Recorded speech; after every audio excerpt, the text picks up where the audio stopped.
Morning. Don't know where you are, but where I am, it's early. The world's still stretching, the coffee's hot, and the signals are already coming in. Let's take a look before the day starts making demands.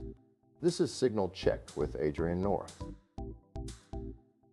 Morning, Tuesday, July 14th. The network's still quiet. Most of the day hasn't booted up yet, but the signals, they're already moving. Coffee's on the desk, the inbox is waiting. Let's see what came in overnight before everything gets loud. Meta just filed a patent for an AI that, well, it listens to you all day. The application describes a system that monitors your voice continuously, analyzing tone, cadence, stress patterns, and logs what it thinks you're feeling, time-stamped, archived.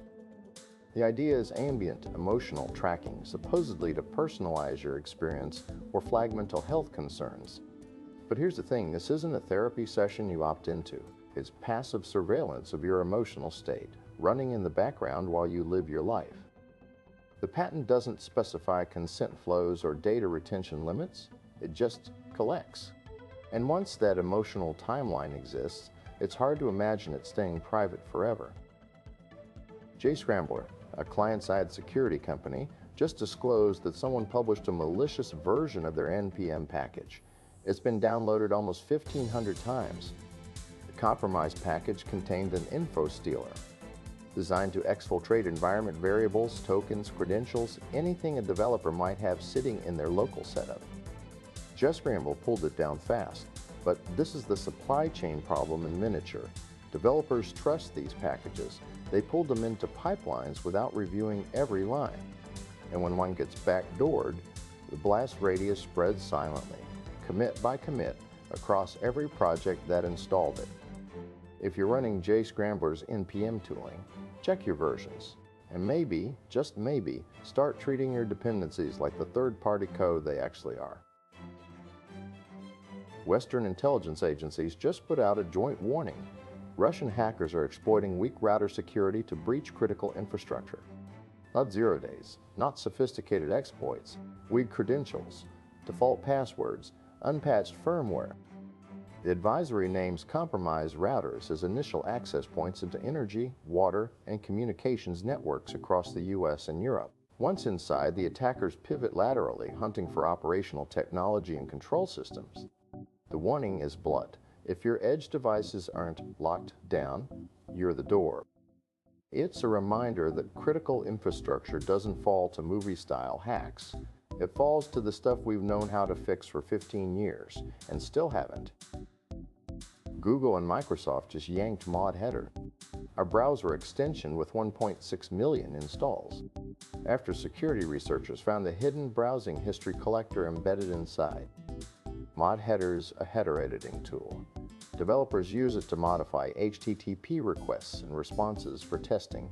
Totally legitimate use case. But somewhere along the way, the extension started quietly logging every URL users visited and phoning it home.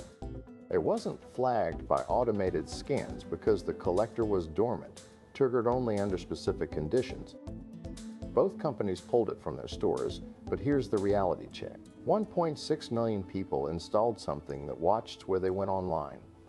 Extensions live inside your browser. They see everything. And once you grant permissions, you're trusting someone you probably never heard of not to change their mind about what they're collecting.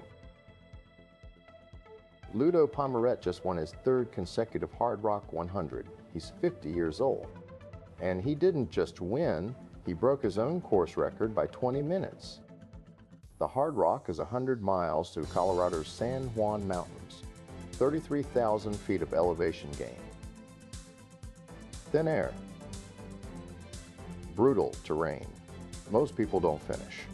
Pomerette's at a blistering early pace and held it, running the clockwise loop faster than anyone in the event's history. 50.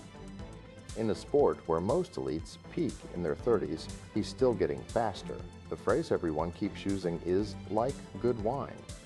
But honestly, this is just what happens when someone refuses to accept the ceiling everyone else assumes exists. It's not just endurance. It's proof that the curve we think we're on might not be the only one available. Show HN today, Context Vault. It's a shared memory layer for AI tools and teams. The builder, Kevin, describes the problem pretty clearly. Every project accumulates prompts, conventions, architectural decisions, examples, all the context your AI needs to actually be useful. But it's scattered. Slack threads, Google Docs, someone's head. Context Vault centralizes it. You build a knowledge base that your AI and your teammates can both pull from, so the tools stop reinventing the wheel every conversation. It's early, but the idea resonates. We're all drowning in context switching, and AI doesn't help if it can't remember what you told it last week. If your team's running into that wall, this might be worth a look. Sometimes the most useful tools aren't the flashy ones. They're the ones that just remember. That's Signal Check for today. Close the tabs, step outside, the day's waiting. We'll talk again next time.